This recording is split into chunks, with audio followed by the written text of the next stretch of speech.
Comment on the video, where are people watching, and don't forget to like, share, and subscribe to the channel.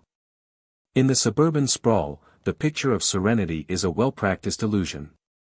The neatly trimmed lawns and quiet cul-de-sacs hide a more intricate tapestry of interpersonal dynamics and simmering resentments. I recently moved into a modest home on a leafy street adjoining an upscale neighborhood governed by the HOA. As a dedicated technology professional, my work depended on robust connectivity, so setting up a state-of-the-art, secure Wi-Fi network in my new home was an absolute priority. I immersed myself in the task, ensuring everything was configured correctly, a small measure of calm in an otherwise bustling change of life.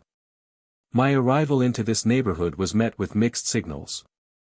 While most residents greeted each other with the simple courtesies of suburban life, a polite nod, a wave, there was one family whose presence was hard to ignore.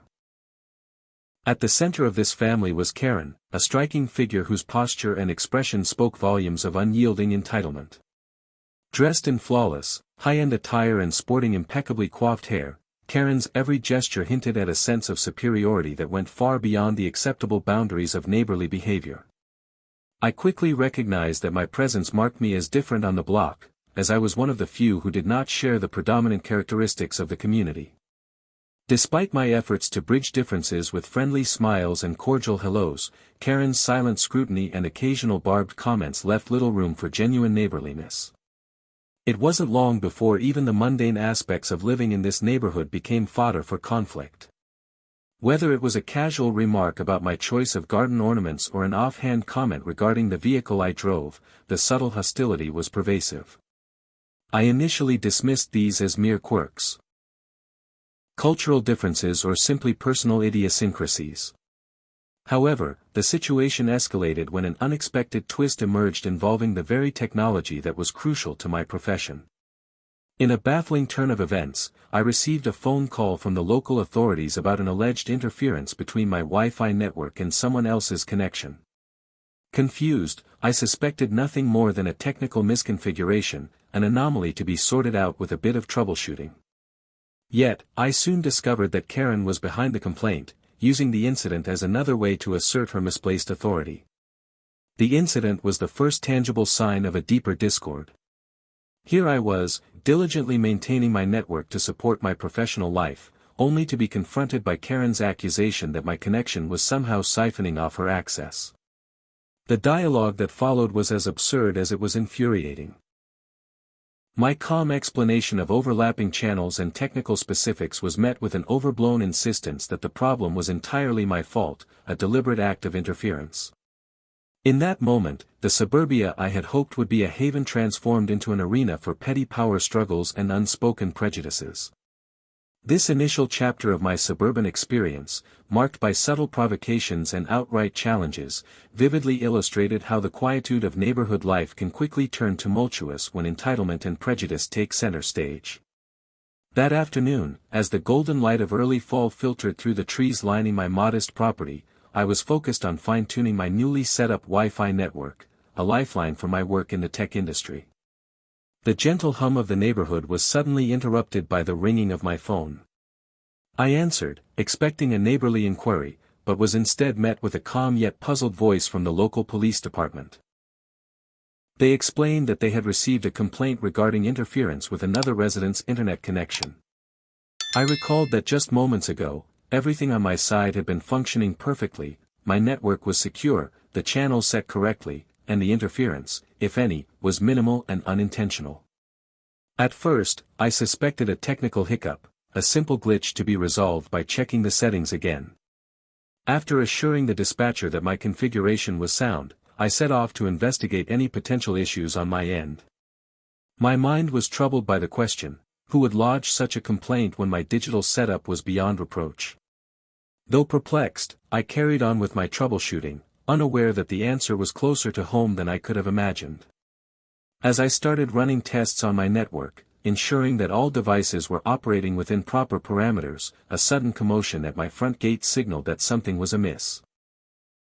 In no time, I saw a figure striding purposefully toward my door, a figure whose presence I had come to dread. It was Karen, the same neighbor whose passive-aggressive glances and subtle snubs had marked her as a person with a deeply inflated sense of entitlement. With a furrowed brow and a face contorted with indignation, she stopped only a few paces from where I was checking my router. Without preamble, Karen launched into a tirade. "Your Wi-Fi is interfering with mine," she declared, her voice rising sharply above the usual neighborhood murmur. In her eyes, I could see the conviction of someone who believed that she was the unquestioned arbiter of what was acceptable in our community. My attempts to explain that interference could simply be a matter of overlapping channels or technical nuance were met with a haughty wave dismissing any consideration of logic. Every word I offered was swatted away as though I were trying to justify a crime rather than clarifying a misunderstanding. I stood there, momentarily dumbfounded, as Karen's tone grew ever more strident. The call from the police, I realized, was not a coincidence but a meticulously calculated move by her to impose her will. The idea that a simple act of maintaining a personal network, an essential tool for my work, could become a battleground for her perceived rights was both ludicrous and alarming. As I tried to calm her down with rational explanations, Karen's insistence only intensified. Her passion seemed fueled not by a genuine concern over a technical fault, but rather by a deep-seated need to enforce a skewed sense of superiority over me in our shared space. During this confrontation, the crisp autumn air served as a quiet witness to the absurdity unfolding on my front lawn. I reminded her, as calmly as I could manage, that my network was properly secured and that any interference would be purely coincidental. But Karen was not interested in technical details or the sound reasoning behind them. Instead, her rhetoric devolved into personal accusations, implying that I had maliciously set up my network to disrupt her connectivity. The notion that someone could be so convinced of their own authority, to the point of readying a formal complaint with the local police on a matter that should have been resolved with a conversation, was both surreal and deeply disconcerting. In that heated moment, I recognized that the issue was no longer simply about internet connectivity. It had become a manifestation of a broader conflict, one where entitlement and the abuse of power were on full display. The peaceful suburban facade of our neighborhood had peeled away to reveal a struggle centered on control and the imposition of unwarranted authority. As Karen continued to raise her voice, I made a silent vow to stand my ground. I would not allow a baseless grievance to tarnish my right to live and work in peace. In the quiet that followed Karen's outburst, I returned to my router, my mind reeling from the shock of the encounter. The day that had begun with routine tasks had now spiraled into an unexpected confrontation, one that laid bare the insidious undercurrents of prejudice and entitlement lurking beneath the pristine exterior of suburban life. As I resumed my technical tests, I could not help but feel that I had stumbled into a conflict much larger than a simple Wi-Fi issue, one that was poised to test the very boundaries of dignity and respect in our community. The tension escalated rapidly after Karen's initial confrontation. I had just returned inside to continue my network troubleshooting when a flurry of emotions and absurdities began to unfold. Karen's anger did not subside with my calm explanations, instead, it deepened into a full-blown display of hostility and accusation. Standing just outside my open door, she repeatedly levied claims that my Wi-Fi was not only interfering with her connection but was deliberately set to disrupt her digital life. Her face was a study in volatile emotion, a mix of indignation and downright ferocity that seemed to intensify with every word. "I can barely stream my shows," she cried, her voice trembling with a mix of fury and disbelief.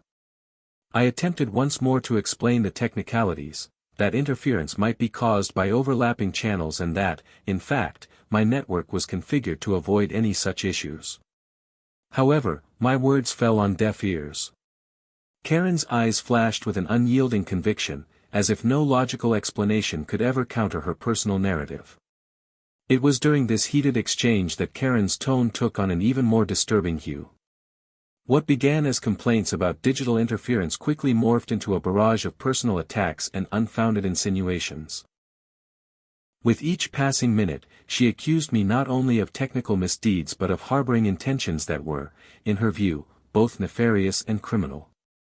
At one point, she insinuated, without the slightest shred of evidence, that my actions were part of an elaborate plot, one that even implicated me in potential illegal activities. The absurdity of her words was matched only by the anger that emanated from her, leaving me both astonished and deeply troubled. Then, as if to cement her allegations, Karen began to reference aspects of my background that had nothing at all to do with the configuration of a Wi-Fi network. In a flurry of poorly veiled hostility, she made remarks that hinted at my ethnicity, suggesting, with an air of contempt, that I was less deserving of a reliable connection than her or other members of the community. The casual insertion of such racially charged insinuations was both shocking and deeply disheartening. It became painfully clear that the conflict was about far more than mere technical interference. It was an expression of a long-standing prejudice, veiled behind the pretext of neighborhood grievances. Stunned by her brazen aggression, I attempted to de-escalate the situation. "I'm more than willing to help you troubleshoot your own network," I offered, maintaining a tone that was both conciliatory and firm. Yet, Karen waved off any such offer with a dismissive sneer. "I don't need your help," she snapped, her tone dripping with disdain. "I know exactly what's going on, and you're doing it on purpose." In that moment, the absurdity of the situation hit me hard. How could a simple matter of technical setup devolve into an unyielding crusade built on unfounded suspicion and racial bias? As Karen's accusations mounted, her words grew louder and her gestures more emphatic. "I'm calling the police," she announced with a definitive edge. In an instant, the confrontation reached a turning point that I could never have predicted. Her declaration sent a chill down my spine. I knew that by involving law enforcement, she was attempting to coerce a solution in her favor without even considering the possibility of a misunderstanding or technical error. The very idea that I could be reported to the authorities for simply operating my own Wi-Fi network was both preposterous and deeply unjust. In the minutes that followed, I watched in disbelief as Karen pulled out her phone, her eyes alight with a dangerous mix of righteous fury and entitlement. Every word that left her lips during those excruciating moments was laced with accusations that blurred the boundaries of fact and fantasy. She claimed that I had not only threatened her but had been engaging in activities that were, by all rights, criminal. Even as I protested, my voice straining to restore some semblance of calm, Karen's narrative spiraled ever further into the realm of the absurd and the incendiary. That confrontation marked a significant turning point. It was no longer simply an argument over Wi-Fi interference, it had become a battle for respect, dignity, and the right to be treated fairly in a community where some seemed determined to assert their dominance at any cost. The air around my home felt charged, as if the suburban idyll had given way to a battleground where prejudice and entitlement clashed with reason and integrity. I could do little except stand there, steadying myself against the onslaught of insults and baseless accusations, and prepare for what I knew was only the beginning of an ordeal that would test every fiber of my resolve. In the wake of the explosive confrontation, the situation escalated beyond what I had ever imagined possible. Shortly after Karen's impassioned outburst, the sound of sirens sliced through the tension that had settled over my property. The local police, prompted by Karen's frantic 911 call, arrived faster than I could have anticipated. Their presence, uniformed and professional, lent an unexpected gravity to the situation, turning my humble front yard into an impromptu arena for dispute resolution. I greeted the officers with a calm, composed demeanor despite the turbulent feelings roiling beneath the surface. With measured tones, I explained the situation as I had experienced it. I described in detail how my network was set up, emphasizing that every precaution had been taken, ranging from a robust password to proper channel configuration, to ensure that no interference could possibly occur with another resident's internet connection. My explanations were delivered with clarity, supported by the readily available evidence on my digital devices. The officers listened attentively as I navigated through the technical specifics. Their faces remained neutral but focused, and I could sense that they were evaluating both the factual and emotional components of the dispute. At one point, one of the officers stepped closer, examining my laptop screen as I demonstrated the secure settings of my Wi-Fi network. It was clear that he was verifying the integrity of my system, ensuring that nothing suggested an intentional act of disruption. Meanwhile, Karen continued her relentless barrage, her tone escalating into one of indignation and stubborn obstinacy. She interjected with claims that were increasingly improbable, alleging that I had threatened her and that my network was being used for illicit purposes. Her voice occasionally broke as she recounted events that, by all accounts, were fabrications meant to serve her narrative. The stark contrast between her vivid, impassioned accusations and the methodical verification of my network settings by the officers was both ironic and disconcerting. As the investigation proceeded, one of the officers glanced at me with a measure of curiosity before asking a question that instantly altered the atmosphere: "Are you related to a certain well-known figure in the local tech industry?" For a brief moment, the air grew charged with an undercurrent of recognition. I admitted that I was indeed the son of a prominent tech entrepreneur, a fact that had earned my family a reputable standing within the community.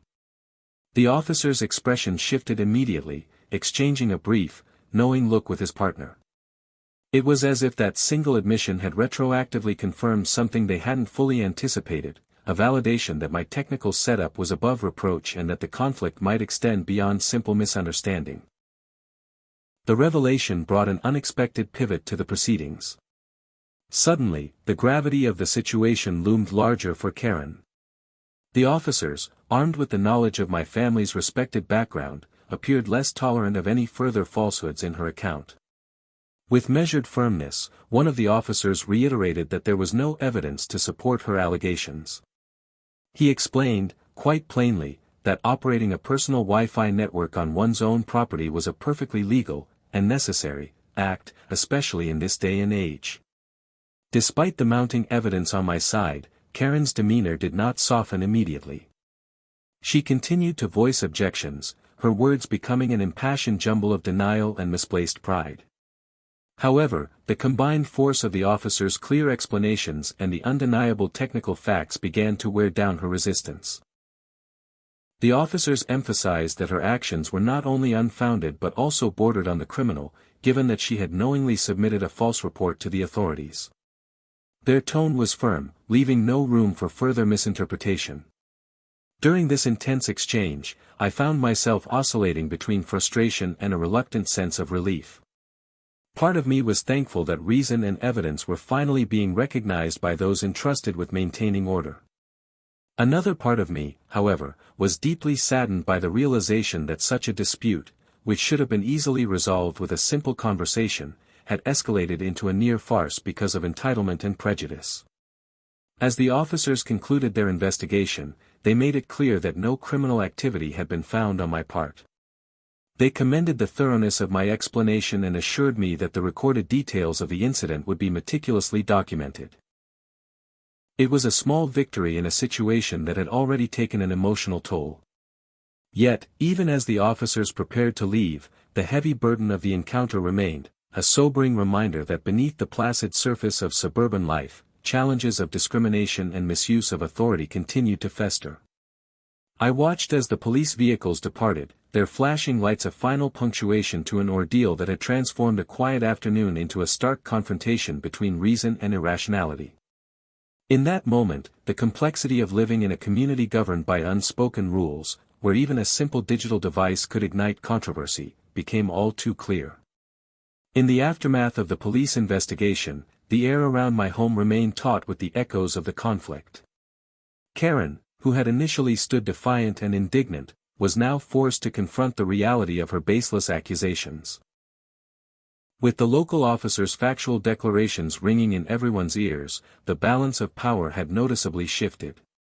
The officers reiterated, almost gently, yet firmly, that filing a false report was a serious offense with legal ramifications, especially when used as a weapon to intimidate a neighbor.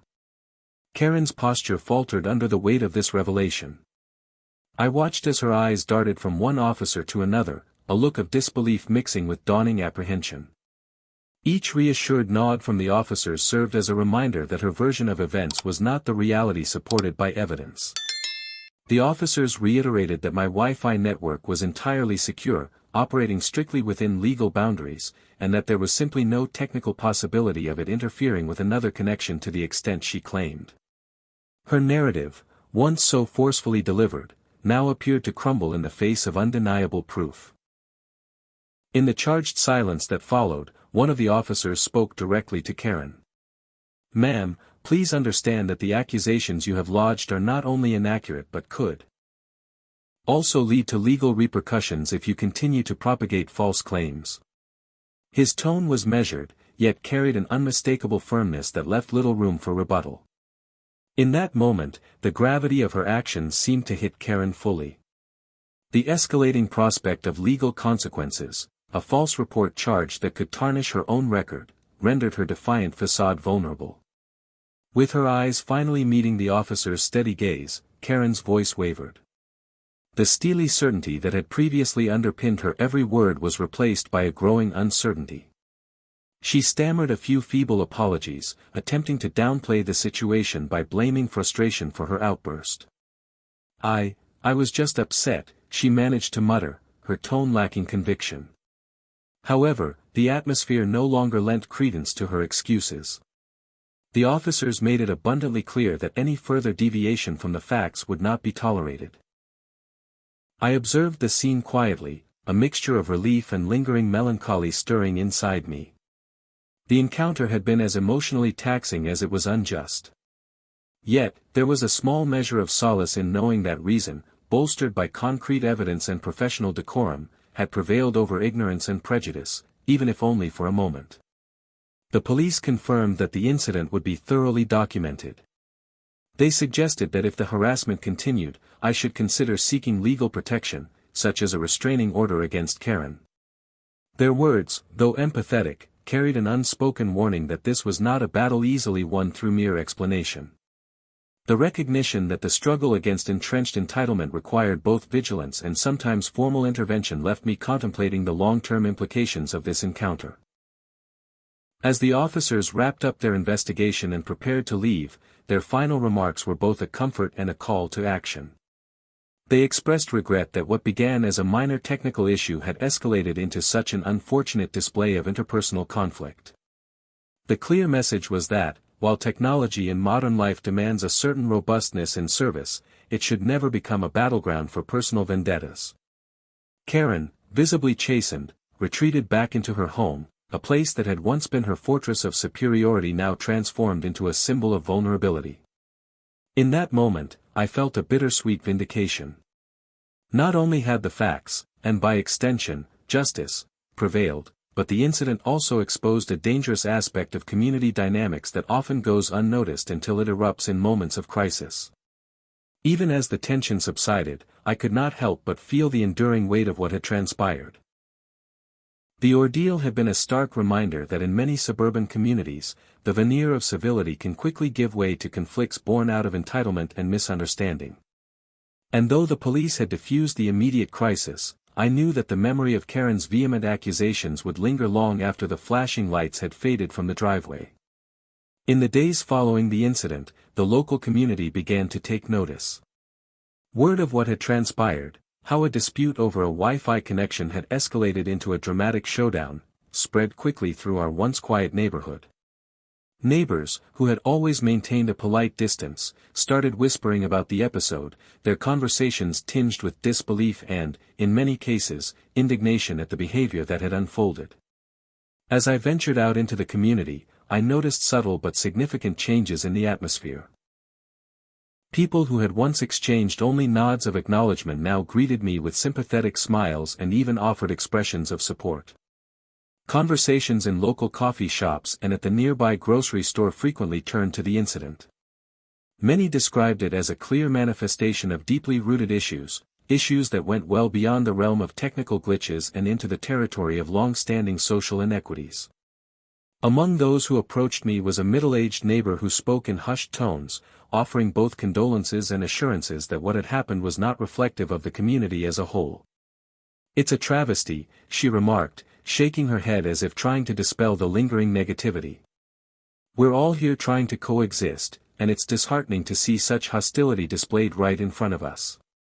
Her words, though soft, resonated deeply with the underlying sentiments shared by many who had followed the story as it unfolded. The reaction from the community was not solely one of passive observation, it evolved into an open display of support. Several residents who had witnessed the confrontation or heard its details secondhand began reaching out to me. Some offered their personal apologies for the discomfort I had endured, while others even volunteered their assistance, suggesting that I might consider filing a restraining order against Karen should the harassment continue. Their readiness to stand by me in the face of such unwarranted aggression served as a poignant reminder that solidarity within a community could arise even from the most unlikely of circumstances. Public sentiment was increasingly directed against Karen's behavior. Neighbors debated the incident during community gatherings, and discussions on local online forums became filled with critical assessments of her actions. Many expressed frustration over the abuse of the complaint system. The same system that was intended to uphold fairness and mutual respect, and decried the way in which such mechanisms could be exploited by those who believed themselves to be above reproach. The outpouring of local support not only validated my experiences but also shone a light on the darker undercurrents of entitlement that were so rarely acknowledged in our otherwise tranquil suburb. As the days turned to a week, the ripple effects of that fateful afternoon became increasingly evident. The once unspoken social contract that had defined the neighborhood was now irrevocably altered. Conversations among residents reflected an emerging consensus, that true civility was founded on mutual respect and that the abuse of power, no matter how subtle, could not be condoned in any form. This realization, shared by many, served as both comfort and a call to vigilance.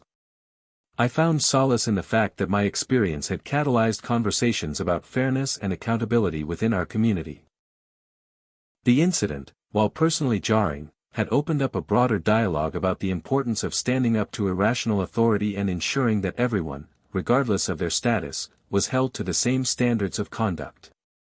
The support of my neighbors reinforced my resolve to remain steadfast in the face of adversity, even as I navigated the lingering aftershocks of the confrontation. In the midst of these shifts, I took a moment to reflect on the irony of the situation. What had initially seemed like an isolated dispute over technology had evolved into an issue with deep social implications. The altered dynamics in the neighborhood underscored a profound truth, that prejudice and entitlement, when left unchecked, could disrupt even the most carefully maintained order. And while the incident had left scars, it had also sparked a renewed sense of unity among those who had once quietly accepted the status quo.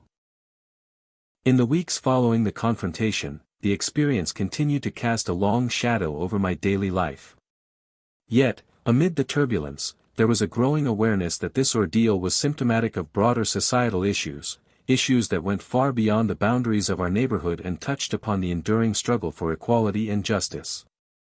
Conversations with community members increasingly turned to the subject of responsibility, entitlement, and the very nature of respect in suburban life. As I carried on with my work and everyday routines, I began to reflect on the paradoxes inherent in the community that I now called home. On one hand, the HOA had always prided itself on creating a model neighborhood, one of meticulously maintained properties and courteous interactions. On the other, the incident with Karen starkly revealed that beneath the carefully groomed lawns and pristine facades, there simmered a toxic mix of prejudice and an inflated sense of superiority. A cocktail that could erupt with alarming intensity at any moment. At neighborhood meetings and informal gatherings, I listened as fellow residents recounted their own experiences of subtle biases and unexplained behavior from those who seemed determined to assert their dominance. It became evident that many had, until now, quietly accepted such incidents as part and parcel of suburban life. Yet, after witnessing the police confrontation and the subsequent community reaction, there was a palpable shift. People spoke openly about the need for solidarity and accountability, a realization that standing together against misplaced privilege was the only way to effect lasting change. For me, the incident had evolved from a personal affront into a symbol of resistance. It was no longer just about a misconstrued Wi-Fi network, it was about asserting the right to live and work without being subjected to irrational anger and discriminatory behavior. I began engaging more actively in community discussions, sharing my story not only as a cautionary tale but as a call to action. My aim was to encourage others to challenge the status quo, to speak up when faced with unfair treatment, and to help create an environment where every voice could be heard without fear of retribution. The support I received from the neighborhood was both uplifting and humbling. People who had once maintained a polite distance now approached me with expressions of empathy and determination. Their willingness to stand with me, offering practical advice and even legal support, transformed the alienation I had initially felt into a sense of collective purpose. Together, we began brainstorming ways to ensure that the principles of fairness and equality were respected in every facet of community life, not only in word but in deed. Meanwhile, the aftermath of Karen's actions started to reveal its inevitable consequences. Her repeated attempts to manipulate the narrative were met with increasing skepticism by both residents and local officials. Gradually, the woman who had once maintained an aura of unchallenged superiority now found herself isolated. Even as she tried to maintain her usual posture of entitlement, the collective sentiment of the community made it clear that her behavior was unacceptable. Looking back on the turbulent weeks since that fateful day, I could not help but notice that the incident had transformed my own perspective on the dynamics of power and privilege. The personal trial that had unfolded on a quiet suburban street was emblematic of a larger, more pervasive battle, one that pitted the forces of ingrained prejudice against the egalitarian ideals that many of us held dear. And while the scars of that confrontation would not easily fade, they served as a constant reminder of the importance of vigilance and the enduring need for solidarity in the face of discrimination. In the end, this ordeal compelled the community to re-examine the unspoken rules that governed our interactions. It was a painful, yet necessary, awakening, a call for us to look beyond superficial niceties and confront the insidious ways in which entitlement can manifest. As I continue to navigate my daily life, I carry with me the lessons learned from this experience and a renewed commitment to fostering a neighborhood where respect and fairness are not just aspirational ideals, but lived realities for everyone. In the final stretch of this long and arduous journey, the incident that began with a simple Wi-Fi dispute evolved into a powerful lesson on the delicate fabric of community and the price of unchecked entitlement. As the dust settled, I found myself left with reflections that went far beyond the technicalities of digital interference. It was a moment of reckoning. A chance to reassess not only the dynamics of our suburban neighborhood but also the broader implications of power, privilege, and justice. With Karen's behavior now widely recognized for what it was, a desperate display of authority tainted by prejudice, the community began to heal. Neighbors who had once whispered about the incident now engaged in candid discussions about fairness and accountability. The support that flowed my way was both unexpected and deeply appreciated. It reminded me that although one individual's actions could cast a long shadow, the collective strength of a united community could ultimately illuminate even the darkest corners. In the weeks that followed, I dedicated time to mending not just the wounds inflicted by that day, but also to fostering a renewed sense of unity among us all. I participated in community meetings organized by the HOA, where residents openly discussed ways to ensure that every voice, regardless of background, was respected and heard. It was a transformative period, one in which we began to put in place not only preventive measures against future conflicts, but also initiatives aimed at bolstering a culture of empathy, understanding, and mutual respect. This period of introspection and community action had lasting implications. I realized that the events which unfolded were not isolated to my experience but were emblematic of challenges that pervade many facets of modern life. The incident became a rallying cry for those who believed that civility must always be defended, and that no person, no matter how privileged, should be allowed to trample on the rights of others. While the memories of that tumultuous day continue to evoke a mixture of sorrow and anger, they also serve as a constant reminder of the importance of standing firm in one's values. The saga taught me that sometimes, even when faced with a force as daunting as irrational entitlement, one must remain resolute in the pursuit of justice and equality. As I look toward the future, I carry with me a determined resolve to help shape a community where disputes are resolved with reason, empathy is extended freely, and every individual is valued equally. Though the echoes of the past may linger, they inspire me to work relentlessly, alongside my neighbors and the supportive framework of the HOA, to build a safer, more inclusive suburban life. In doing so, I hope that the lesson learned from this painful encounter will endure, guiding us all towards a brighter, fairer tomorrow.